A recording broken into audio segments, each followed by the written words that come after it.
Hello, everybody. Welcome back to Planet X News, January 8th, 2024.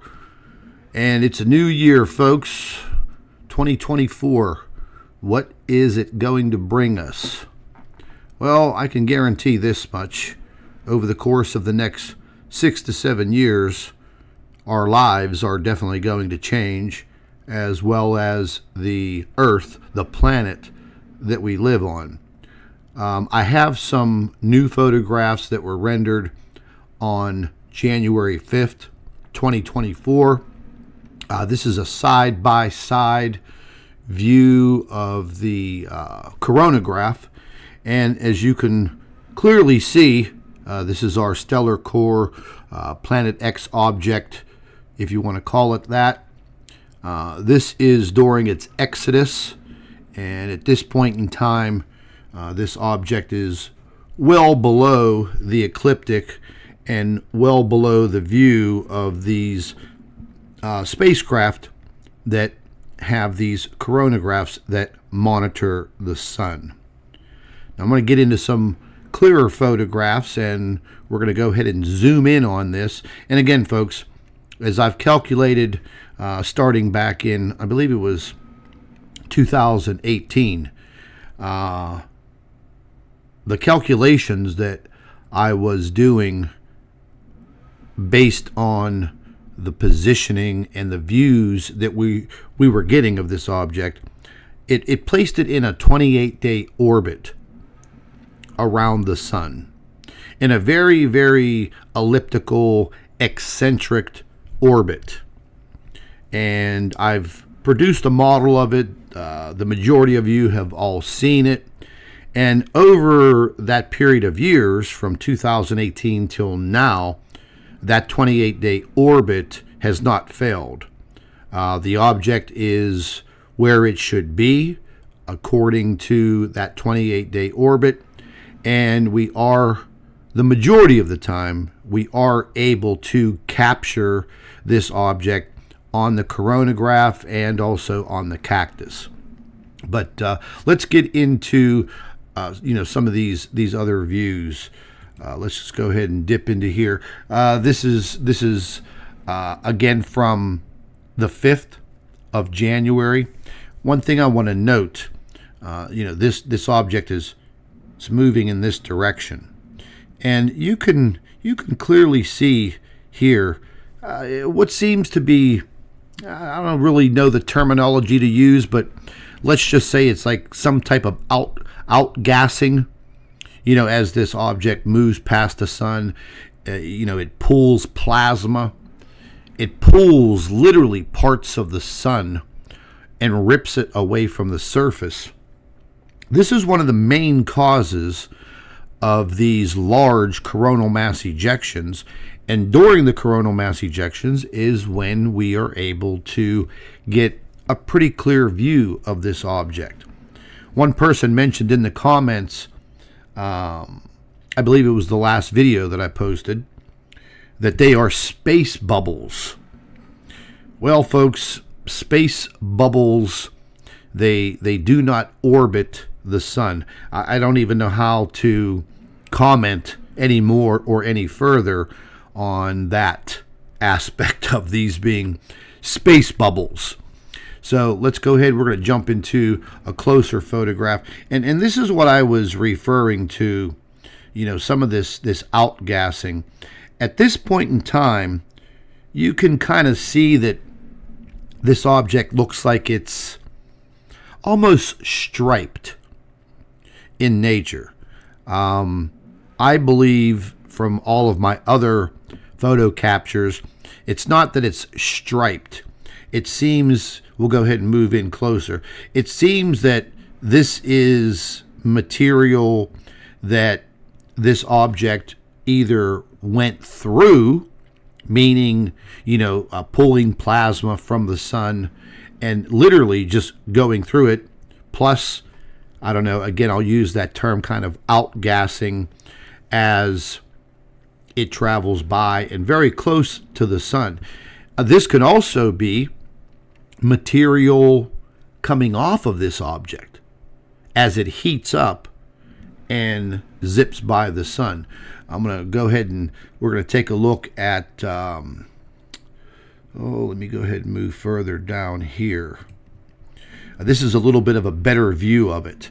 Now, we do have a little bit of pixelation on this because I applied a dark filter to this, because what I was really trying to look at, again, was this outgassing, or these particles, or this material or plasma or whatever is being pulled away from the sun as this object passes by. And here you can clearly see it as it's zipping by. And it's almost, I don't know, it kind of reminds me of a comet with its long tail. And as it gets closer to the sun, the comet starts to melt, starts to produce gases that then trail behind it, therefore leaving your so-called comet tail. But let's take another look. Let's get a little closer. So again, it's slightly pixelized in through here, and that's just because of the filter that I applied that darkened this. And again, the reason why I wanted to see this object in this aspect is because I wanted to see if I could bring out more of this outgassing, or this material that's being partially pulled from the sun and partially pulled from this object, and creating this tail of some sorts. And you can actually see, if you look through here, I would assume that that would be an area where this object has the most direct heat from the sun, and therefore as it pulls away going downward to the left of your screen, it's leaving this large tail of material behind it. Now, as this object disappears and travels below our ecliptic, well, it's moving further and further away from the sun. I do believe at that point in time it probably loses that outgassing tail, kind of cools down, and then over a 2-week period makes its way down below the ecliptic and then eventually back up.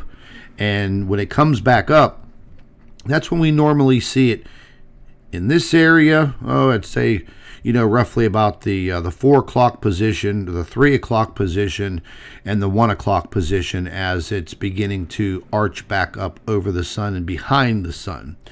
But this photograph here, again, this is from January 5th, and we can see that this was, once again, a coronal mass ejection. I believe, it's my hypothesis, that this object creates such a magnetic disturbance as it gets closer to the sun, looping around the sun and coming very, very close. How close, I don't know. It's almost impossible for me to even judge that. But as it does pass by, whether it be the 4 or 5 o'clock position, the 3 o'clock position, the 1 o'clock position, we always see these very large coronal mass ejections, and they're kind of shaped like almost like a teardrop, these coronal mass ejections. And within that coronal mass ejection, we get a clear view of this object. And again, folks, this has been going on now as far back as my discovery in 2007. But now that we're in, and have been, in a solar maximum, the sun is already producing more activity. So therefore, this object interacting with the sun when the sun is at its peak in activity, well, the coronal mass ejections just become larger. More material pulled from the sun, possibly more material pulled off of this object. But again, as this object crosses down below the ecliptic, it cools, and then it makes its way back up. Therefore, once again, interacting, but I'm going to use a new term, interfering with the sun. Now, naturally, during a solar maximum, yes, the sun is going to have increased sunspot activity, increased coronal mass ejection activity. But before we even got into this solar maximum, during the latter part of the solar minimum that just passed by, we were spotting this object, we were recording this object, we were capturing this object, and coronal mass ejections on a large scale came at a daily interval, and sometimes even multiple coronal mass ejections at a point in time when the sun was, as they say, asleep. But during this last solar minimum, the sun wasn't asleep. Not a lot of sunspots. But the coronal mass ejections, they just never stopped. They were large, they were continuous, and almost on a daily basis. So you ask, why would that occur? How would that occur? Well, there would have to be an interfering factor. What was causing the sun during a solar maximum to produce so many large coronal mass ejections at such a steady interval for not 1 year, not 2 years, but 11? The whole entire solar minimum cycle. And now we are in the midst of a solar maximum. So now everything has been elevated and will continue to elevate for the next 6 years. And then what does that bring us? Where does that bring us? Well, that brings us more catastrophes, more weather woes, more flooding, more earthquakes. And that brings us even closer to that date of 2030. What else also coincides with this 2030? Well, as I stated in my latest video, the last one, the magnetic pole reversal is accelerating at a very rapid pace. Some of the data is showing that from this point on, from now till 2030, there is a very, very high, elevated possibility that the magnetic pole shift will accelerate even more. And then you ask, well, why would it accelerate? Well, in order for something to accelerate, you have to have a propellant, something that's going to make it move faster, another element, another factor. It is my firm belief that we have found that factor. With the solar maximum that we're in, and the sun is almost at its peak in this solar maximum, is there the possibility, as I expressed in my last video, is this object that we refer to as Planet X, a stellar core, some refer to it as the ancient mythical Nibiru, whatever you want to call it, I don't care. It's there. It has now been part of our solar system as far back as I detected in 2007.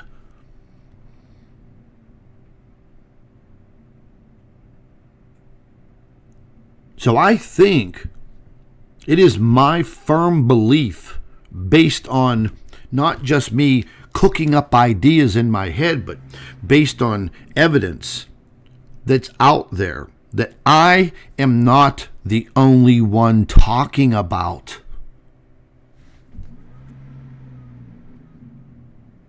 science is already stating that the magnetic pole reversal is accelerating at a very rapid pace.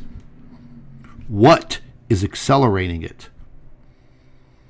It would have to be based on some sort of magnetism, don't you think? So in order for this object, which may possibly have a very strong magnetic field, the sun actually aids in our magnetic field here on Earth. So we do understand that there is a lot of, quote, magnetism involved between this object, the sun, and the Earth. Something, one of them or both of them combined, is pulling on the Earth, causing the extreme wobble of the Earth on its axis. When that wobble takes a complete 365 days to complete that wobble on the axis. And during that point in time, as the Earth is wobbling on its axis, as it rotates around the sun, it is creating very intense weather situations. And once again, folks, our jet stream is in complete disarray. And it has been for many, many years. And I've been talking about it, and I've been showing it, and I've been showing the evidence for years. This past year, and then now leading into 2024, it is going to do nothing but get worse. Way worse. As far as the magnetic the pole reversal, nobody can actually give us affirmative information on if this would be a very, very quick and rapid event, but it is happening. All of the evidence, all of the scientific evidence, everybody is in agreement that the magnetic pole reversal is here. It has begun. You can't deny it. Science is not going to deny it because they know it's coming. The elite, the world governments, they all know that it is coming. And as I mentioned in my last video, concerning all of the immigration push from these other countries, South America, Central America, Mexico, into the United States, all of the migration of migrants into European countries, I called it another Noah's Ark. And I'm still stuck with that idea because it makes sense. All of the elite in the governments, they already have their underground facilities, and they probably have more advanced technology than we know about. They're preparing. And as I've said before in that last video, after the reversal is over, maybe the Earth settles down. Millions of people who may have been placed underground, maybe they're looking for a slave race to rebuild what is left. Do you think they're going to do it? No. Why do you think that they're allowing these open borders into all of these countries? Because, folks, that just doesn't make sense.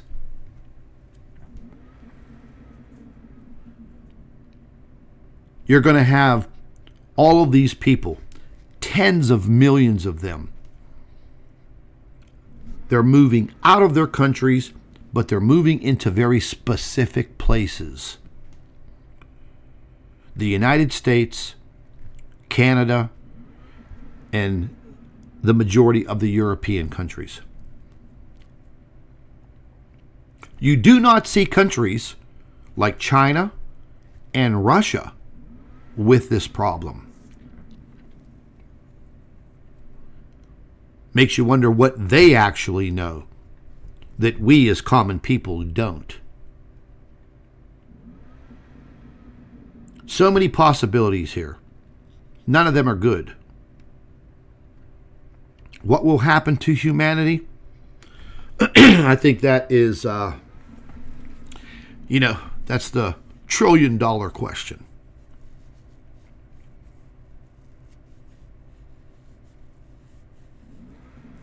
Maybe, I don't know, in past history, they talked about this planetary object, naming it the Destroyer.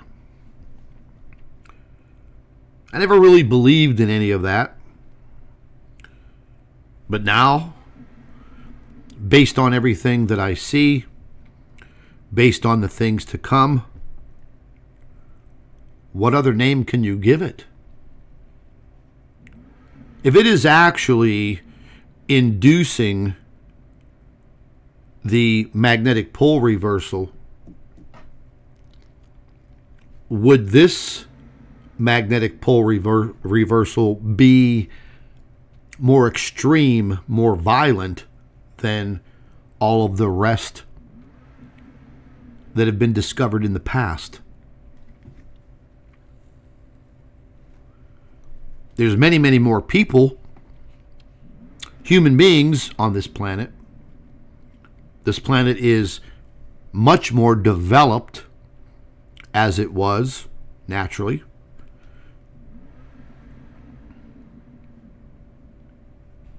I just find all of this just a little too coincidental.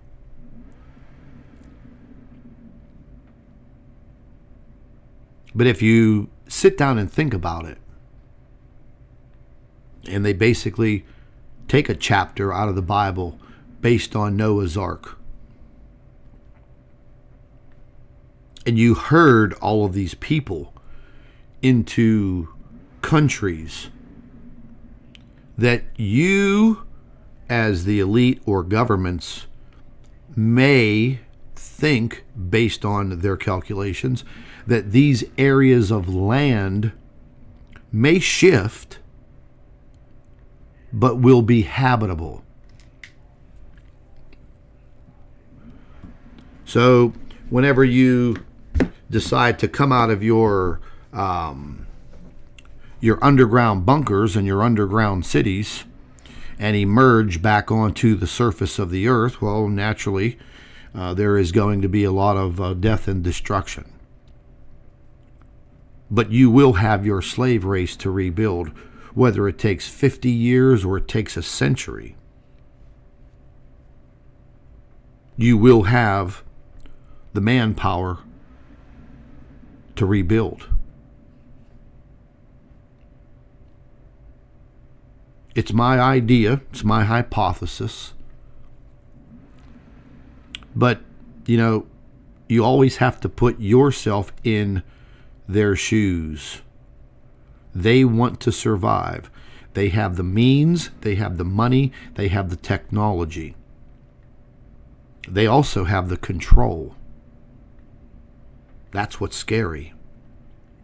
They also have more information than we do. Many people would say, well, Scott, they opened up these borders because they want to turn all of these immigrants that they're flooding into the United States. They just want to turn them into voters. Okay, well, yeah, that's all a possibility. But in the long run, let's think about from now, till maybe the next decade. But I'm running on, this 6 years here, this 2030 that keeps popping up. I hear it everywhere. I see it everywhere. I mean, they've even named it Agenda 2030.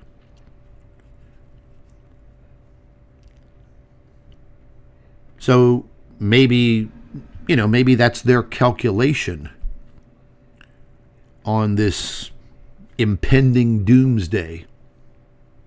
The restructuring of the earth, the restructuring of society on the entire planet. Maybe there's a possibility that, the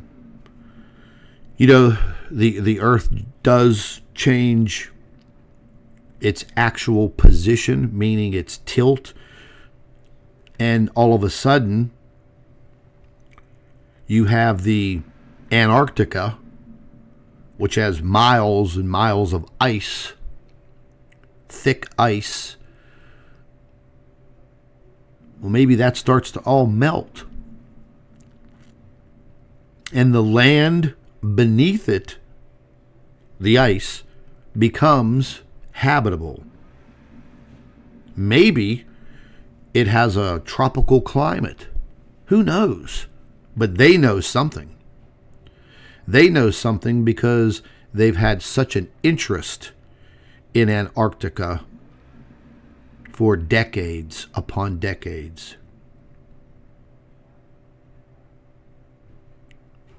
These things I discuss with you today is food for thought. Take some time. Think about the words that I just said, the things that I just expressed. See if they make any sense to you whatsoever, because I have thought about them for a very, very long time, and I cannot come up with any other conclusion other than what I just explained. Maybe there may be some more additives in there, but I can't figure out anything else other than they know what's happening. They have a pretty good idea when it will happen, whether it will be a slow process over the period of this next 6 or 7 years, or it could be accelerated much more quickly, and we will see the signs. There's no doubt about that. You are already seeing the signs. They're all around you in your daily life. Now, I'm going to be going over in another video. I'll be using my Twitter feed, my Twitter X feed, and I will be showing you all of the destruction that is occurring on a daily basis around the world. Massive floods, massive earthquakes, insane weather, massive downpours of rain, 5, 6, 7 inches. Countries in the Middle East where they're receiving massive floods in countries like Saudi Arabia, snow showers in the Middle East, not in the mountains, down in the plains. I've documented all of it, and I do on a daily basis on my Twitter feed.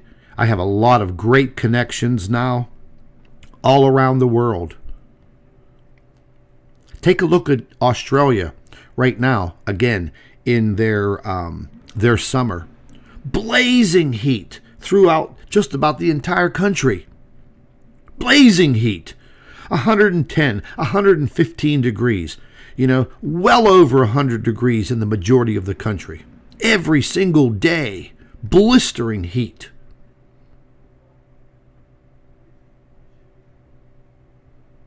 Africa, the continent of Africa, as far as their weather's changing. It's changing rapidly. Just over the course of the last month, there have been massive floods throughout several countries on the African continent. Kenya is one of them. Just recently, a few days ago, South Africa, where Dr. Elbers came from, flooded. We are seeing these catastrophic floods year-round all over the world. We will continue to see these very extreme weather anomalies all around the world. That much is a fact. So listen, folks, I just wanted to share these latest photographs with you, give you a little bit more insight on what I've been thinking about. Yes, it is scary. There's no doubt about it. But you know what? We as human beings are very resilient. We cannot bury our heads in the sand. We have to keep our minds about ourselves. We have to continue to research and understand what is happening, so we know what is going on. Just not this, these world elite, the people with all of the money and all of the power that want to control everything. And they do a pretty damn good job of it. That you have to admit. So the next video that I will do, it will probably be sometime today. I'm going to go over a lot of things using my Twitter X feed, and I will clearly show you videos and photographs of what is currently happening around this globe. Things that you don't see on the news, things that you don't see every day. I am going to bring it right into your screen. So make sure you have your notifications set for Planet X News. Make sure you like and share the videos so, YouTube kind of moves us up in the feed a little bit. And we will go from there. We will continue to document what is happening. We must be able to understand it all. Okay? And I'd like to thank all of the folks who sent in donations and contributions to Planet X News to help keep us going, help keep this information highway wide open using our PayPal account. And again, if anybody else wants to help out and contribute, that would be fantastic. It would be well needed. You could use the PayPal link under this video or in the main homepage of Planet X News. Our PayPal link is in there.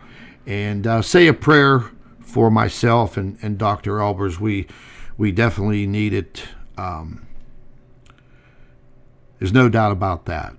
Some very, very trying times to come.